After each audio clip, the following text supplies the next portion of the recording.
Salut tout le monde, c'est Sneakit pour la Marvel JCE TV.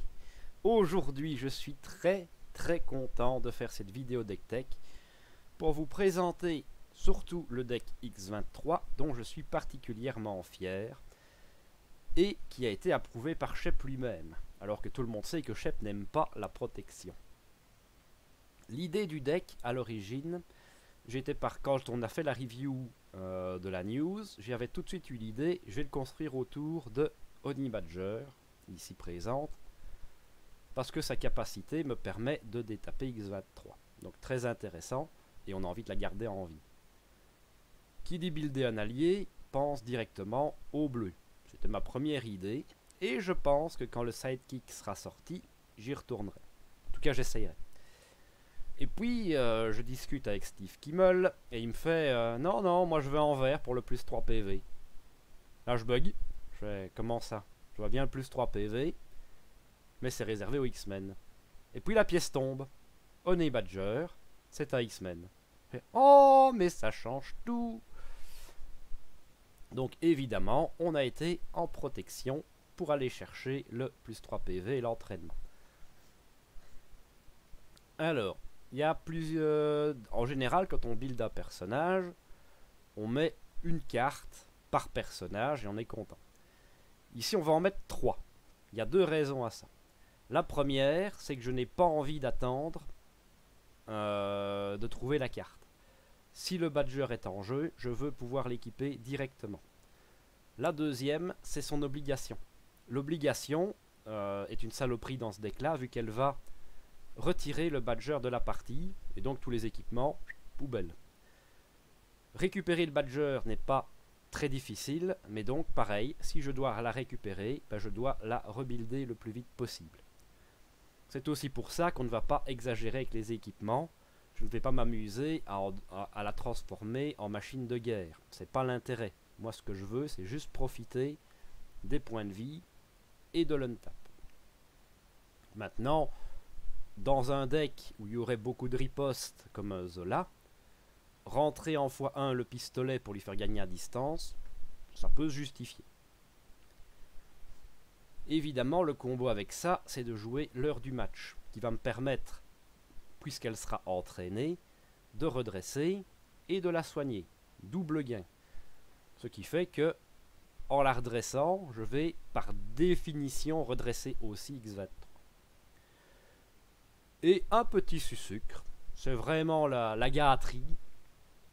C'est une recrue de la X-Force, ça lui fera toujours un point de vie de plus. C'est gratuit, là c'est en x1, sachant que je peux toujours la mettre sur mon personnage aussi. Ça ne sera jamais perdu. Et donc voilà, toute l'idée du deck, ça va être de trouver le plus tôt possible le Badger. Personnellement, si je ne l'ai pas en première main, ou la sororité, qui va me permettre d'aller chercher le Badger, je jette toute ma main en espérant aller la chercher. C'est peut-être que si vous n'êtes pas très chanceux et que vous l'avez tard, ça va vous embêter. Attention, le deck c'est joué sans, hein, mais le plaisir commencera quand elle sera en jeu. On a déjà vu une solution pour se détaper, on va bien sûr en rajouter d'autres. On a le coup maîtrisé. On va perdre de l'attaque pour gagner une untap. La condition étant qu'il faut quand même réussir à blesser. Sachant qu'on a une attaque à 1 de base, qui passe à 3 avec les griffes, qui passe à 5 avec la maîtrise, normalement, une fois que vous êtes à 5, coup maîtrisé ne peut pas échouer. Évidemment, si après vous défaussez un boost à 3, que vous tapez à 2, c'est toujours un peu triste. Mais dites-vous bien que ce sera toujours un 2 dégâts gratuit. C'est comme si vous aviez joué une carte qui fait 2 dégâts pour 0. Ça reste fort. Ça reste fort. Si vous touchez un boost à 0, vous allez taper à 5 gratuit. Joyeux Noël. Ce qui ne me tue pas, ça nécessite des coups de poing. Des coups de poing, il y en a, c'est pas un problème, sachant qu'on a quand même un générateur de ressources Joker. Ce qui permet de faire ça facilement. La condition étant, je dois être capable de me soigner de 2 pour me redresser. Oh! Mes griffes me font justement 2 dégâts! Ce qui fait que ce ne sera jamais une carte morte. Je fais mes griffes, je prends 2, je me redresse, je vais frapper, je joue ce qui ne me tue pas, je suis soigné des 2 dégâts que les griffes m'ont mis, je me redresse et je retourne au charbon. Excellent dans ce deck. Ensuite, on a quelques petites améliorations. Comme on a tendance à manger nos points de vie, bah, un petit plus 3 points de vie, ça fait toujours plaisir. Pareil, la condition, c'est de prendre des dégâts par phase. Donc ça veut dire que je peux défendre à chaque phase du méchant, et si j'ai pris un dégât, me redresser. Autrement dit, faut pas hésiter. Je vais défendre absolument tout le temps. Mais je ne cherche pas la défense parfaite. Une défense parfaite ne me redresserait pas. Puisque je défends tout le temps, on rentre une armure électrostatique. C'est une fausse riposte. Je défends, je fais un dégât. C'est de la gratte, ça fait plaisir. L'infirmière de nuit. Je joue protection, je mets l'infirmière de nuit. Si le méchant ne joue pas sur le contrôle, au pire ce sera du soin de 1. Mais ici, pouvoir 3 fois enlever des sonnets des désorientés, encore aujourd'hui, c'est super fort. Une petite veste blindée, principalement pour les méchants qui vont taper un peu fort. Moi, vous me connaissez, je suis plutôt Agathe l'expert, donc en expert ça se justifie. En solo, peut-être moins. Parce qu'ici, je répète, le but n'est pas de ne pas prendre de dégâts. Le but, c'est de minimiser les dégâts. Maintenant, contre les veaux, contre un Thanos, ça va faire rudement plaisir quand même. Et une carte sortie récemment, l'air d'Angel. Chaque fois que je défends, je mets un sucre dessus. Quand je vais en alter ego, je les retire tous, je me soigne. Ça me permet, au bout d'un temps, je risque de prendre des dégâts, surtout contre les méchants encore un peu violents. Et malgré que j'ai une rec quand même appréciable de 6, bah, ça fait quand même une action perdue de récupérer. Alors qu'avec ça, je vais pouvoir potentiellement me remettre full life sans perdre de tempo, ce que je trouve assez intéressant. À cela, on va rajouter 2 cartes que j'aime vraiment beaucoup. La contre-attaque au point. La contre-attaque au point, ça va me permettre, à condition d'avoir défendu, ça tombe bien, on aime défendre, de mettre autant de dégâts que mon attaque au héros. Sauf que vous me direz, mais l'attaque elle est 1. Ouais, on va le refaire apparaître. Hop. L'attaque elle est 1. Eh ben non, pas forcément. Puisque mes griffes, c'est jusqu'à la fin du round, pas de la phase. Et que la maîtrise des griffes, c'est à la fin du round aussi. Ça veut dire que si j'ai tapé à 5 pendant mon tour, c'est au tour du méchant, je me défends, je peux potentiellement lui remettre 15 dégâts dans la tronche, for free. C'est juste magique. En solo, 15 dégâts, le méchant il est fini. Et défiance. Défiance est vraiment une carte que j'aime beaucoup. Déjà parce que ça coûte pas cher. Ça va permettre d'enlever le boost. Donc je sais exactement ce que l'ennemi va me mettre dans la tronche. Encore une fois, si l'ennemi tape à 2, ça m'intéresse moins. Ou alors je ne me défendrai pas. Parce que je veux être blessé. Mais un ennemi qui tape à 3 nativement, j'enlève le boost, je me défends à 2, je sais que je prends 1, je me redresse. Voilà, j'ai fait le café. Sans compter tous les scénarios où on enlève aussi l'effet de boost. Ne pas avoir les sbires de formule mutagène, c'est super fort. Bon, Ronan, on n'en parle pas, mais on peut se débarrasser du marteau de Ronan de cette façon-là. C'est très rare, hein, mais bon, de toute façon, plus personne ne joue. Donc ça, c'est vraiment une de mes cartes préférées en protection. Et puis, à la toute fin, il me restait une place. On est parti sur un premier soin. C'est vraiment encore la carte gâterie pour soigner Honey Badger et me permettre de l'utiliser encore un peu plus. Voire même mon personnage, si le Badger n'est pas là, un soin de 2, c'est jamais perdu. On aurait pu aller chercher de la grosse carte, mais si vous êtes observateur, vous allez voir qu'en fait, la courbe de mana de ce deck est à 1. Ça coûte 1, 0, 0, 1, 0, 0, 1. Le Badger il coûte 2, mais théoriquement je vais pas le rejouer. 0, 2. Ça, c'est la grosse carte du paquet. 1, 1, 1 et 1. Sachant que dans mon kit, ici, si on regarde un petit peu, on a encore 2 cartes à 2. C'est la sororité. Une fois qu'elle est jouée, elle reste en jeu. Et la résistance à la douleur. Très très bonne carte. Hein. La deuxième à aller chercher après le Badger. Qui reste en jeu aussi. Ce qui fait qu'on est peut-être sur un des decks les moins chers du jeu. Tout simplement. Il y a aussi, vous aurez remarqué qu'il n'y a donc aucune carte de ressources. Ça c'est drôle. Et aucun autre allié à part le Badger. Encore une fois, ça reste dans le délire. Ça m'a fait rire de faire ça. Vous n'êtes pas obligé. Si vous voulez des alliés en protection, il y en a des très bien. Un bon petit Victor Mannschaft pour vous défendre fera toujours plaisir. Pour avoir testé le deck, c'est très plaisant à jouer. C'est super fort. J'en ai vraiment eu des bonnes sensations. Le seul problème, c'est Strife. Honnêtement, j'arrive pas à le passer parce que sa mécanique contre complètement la mécanique du deck ici. Je m'explique. Le mec tape à X. X égale au type de carte le plus présent dans votre main. Ben, le problème, c'est que tout ça, c'est des améliorations des soutiens, donc ça va se jouer. C'est-à-dire que mon deck est composé à 80% d'événements.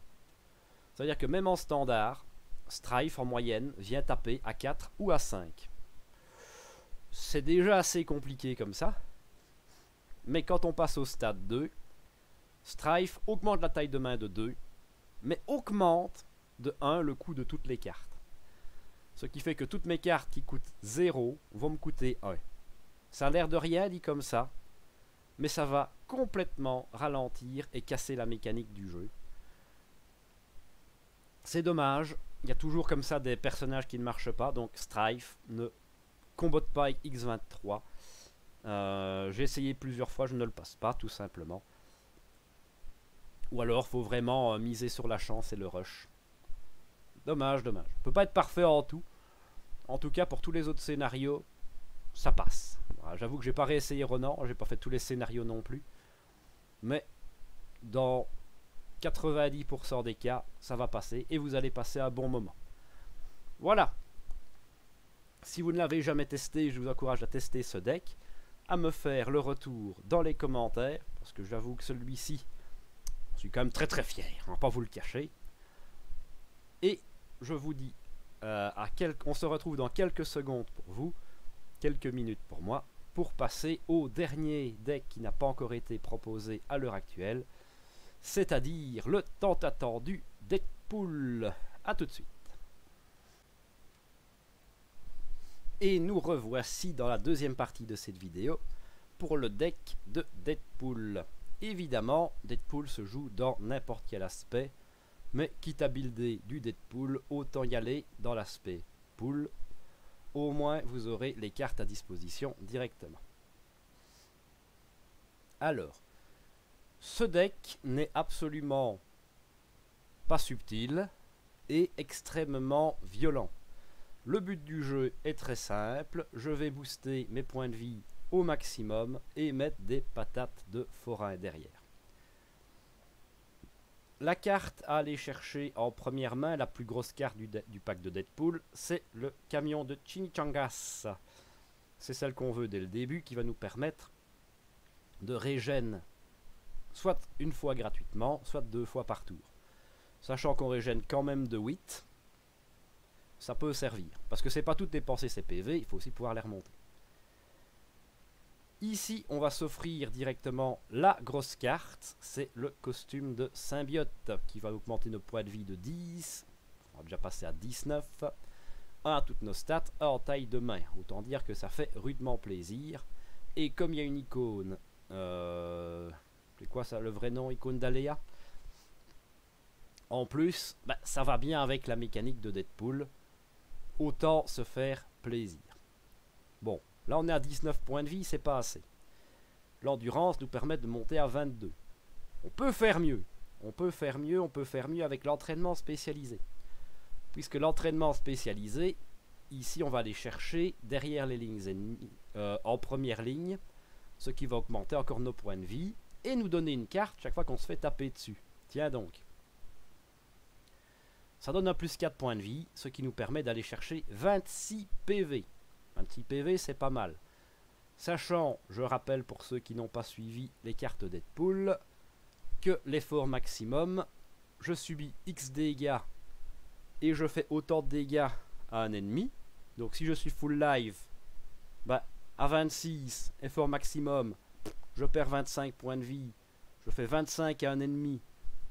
Même en expert, c'est une phase solo.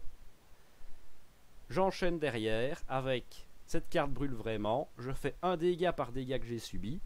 J'ai bien subi 25 dégâts. Pour 3, je refais 25. En un tour, j'ai fait 50 dégâts. Joyeux Noël, que demande le peuple. Donc c'est vraiment de la violenterie. Alors, comme je l'ai dit, on veut récupérer nos points de vie, parce que ça on peut le faire évidemment plusieurs fois. Le faire une fois c'est bien, le faire 5-6 fois c'est mieux. On régène de 8, ce qui est déjà plutôt pas mal, mais pas assez. Le temps mort nous permet de régène à 10. Sur 26 ça devient intéressant. Et pour être bien sûr, on rajoute le quartier de l'équipage qui nous fait quand même 2 points de vie chaque fois qu'on passe en alter ego. C'est un deck qui aime beaucoup le flip-flap. Et qui va être forcé à le faire, puisque chaque fois que Deadpool se fait tuer, il ne meurt pas, il retourne simplement en alter ego. Histoire d'assurer le coup, on nous propose Plat le râtelier, qui permet d'aller chercher une arme dans notre collection. Le problème de cette carte, c'est que les cartes armes sont en général liées au personnage. Et que les cartes armes neutres ne comptent pas. Le seul bon choix à mon avis, c'est le fusil sonique, qui va me permettre de désorienter l'ennemi. Ce qui est très drôle, c'est qu'il arrive avec 2 jetons. Il me suffit de jongler avec pour récupérer les jetons en permanence. Ce qui va me permettre de désorienter de temps en temps le vilain et d'aller me faire un tour en alter ego sans risque. Alors, on nous propose pas mal d'alliés dans ce deck, dans l'aspect pool. On va déjà mettre de côté tous les alliés qui ont une icône d'aléa. Ils sont nuls à chier. Ici, je garde surtout les alliés qui ont du boost et de l'accélération, parce que c'est pas les pires. On a Bob, c'est un petit allié. Ça, c'est le sacrifice humain. Hein. Il n'est pas là, il n'est pas fait pour rester sur table. C'est un allié que je vais mettre, faire son effet et le suicider aléatoirement. Les 2 autres, j'ai plutôt envie de les garder, même s'ils donnent des icônes de boost, parce qu'ils sont quand même très forts. Lady Deadpool a des très bonnes stats et me permet d'éliminer éventuellement un sbire quand elle meurt. Quant à Deadpool, bah, il compte plutôt pas mal. Il peut prendre le contrôle des ennemis, ce qui peut être aussi rigolo. J'ai mis un mulligan. C'est quand même une carte qui coûte 3. Il faut pouvoir se la payer. Ça me permet de faire tourner le deck plus facilement. Et ça va me permettre de déclencher mes jeux dans le jeu. On y reviendra après. Les jeux m'en occupent. Ça joue sur le nombre d'icônes différentes qu'il y a en jeu. En général, c'est plutôt fort. Ça te coûte que 1. Et donc forcément, 1 quand je commence à voir tous les effets. C'est plutôt intéressant. Dans les cartes Deadpool modifiées, donc c'est des cartes classiques qui ont été modifiées par Deadpool, j'ai le Coupe-Tif, c'est un l'uppercut modifié évidemment, qui a l'effet de sonner. Sonner est toujours bon à prendre. Le reste devant moi, c'est du contre-sort. Deadpool a déjà un contre-sort dans son deck, mais avoir du contre-sort, j'ai toujours estimé que c'était très fort, donc je ne vois pas pourquoi je m'en priverais. Et la plus puissante, sans hésitation, accroche-toi à ton slip, qui me permet de me redresser plusieurs fois par tour. Enfin, au moins une fois tous les tours, en payant un coup de poing. C'est quand même vachement chouette. En termes de ressources, on a été roleplay. On pourrait mettre les ressources doubles. On a été chercher les ressources Deadpool, qui sont potentiellement des ressources triples. Tant dire que sur un bon premier tour, si vous avez une main un peu badass, ça m'est déjà arrivé d'arriver à poser le manoir et le costume tour 1. Je vous garantis qu'on est bien, hein. Manoir, costume, on est bien. Surtout si vous êtes deuxième joueur et que ça va aller emmerder le premier, c'est du bonheur. Et donc les jeux dans le jeu, des cartes que j'aime vraiment beaucoup, ça me fait très rire.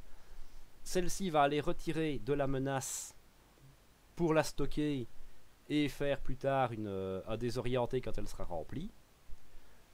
Et celle-ci va retirer des dégâts. Très pratique aussi pour soigner les alliés. Si vous avez justement un pote qui joue X23, vous allez soigner son badger, je vous garantis que le pote sera content. Puis il va se faire taper à plein et sera moins content. Mais donc vraiment une très bonne carte qui à la fin fera des dégâts aussi. Alors il nous reste des manigances annexes. On aurait évidemment tort de se priver. On a vu l'entraînement spécialisé qui va nous permettre d'aller chercher le plus 4 points de vie. On a construire un soutien qui nous permet d'aller chercher des soutiens ayant un coût de 3 ou moins. Ça me permet d'assurer le coup pour mon camion de chimichangas par exemple. Mais voilà, des soutiens j'en ai, hein. J'ai Moira McTaggart, j'ai le quartier de l'équipage. Donc ce ne sera pas la priorité. Parce qu'en général j'essaye de l'avoir en première main. Si je ne l'ai pas évidemment oui. Et l'entraînement au super pouvoir qui vont permettre d'aller chercher les améliorations de Deadpool. Sachant qu'en général moi je suis plutôt content dès que j'ai les katanas. Qui sont katana. Katana. Puisque c'est du 2 dégâts et perçant. C'est pour ça que j'ai pas mis Kid Pool notamment. Parce que j'ai déjà les katanas qui me donnent du perçant. J'ai considéré que ça suffisait à mon bonheur. Voilà. On est sur quelque chose de simple, de très efficace. Et qui correspond bien à Deadpool, vu que vous allez quand même emmerder les gens. En multi, c'est très drôle, puisque à cause de vous, bah, les copains vont se faire taper plus fort et tout ça. Vous allez mettre des accélérations partout en vous laissant tuer. Mais en 2-3 tours, quand vous êtes enfin prêt, vous allez mettre des patates de forain. Et c'est ce qu'on aime avec Deadpool. Voilà. Si cette vidéo vous a plu, n'hésitez pas, comme d'habitude, à lâcher le petit pouce bleu, ça fait plaisir. À mettre des commentaires pour donner votre avis dans les decks, dans la liste. Je prends toujours un gros plaisir à lire tout ce que vous mettez, à répondre, à réagir. Voilà. À vous abonner si ce n'est pas encore fait. Et en attendant les prochaines vidéos, moi je vous dis à la prochaine!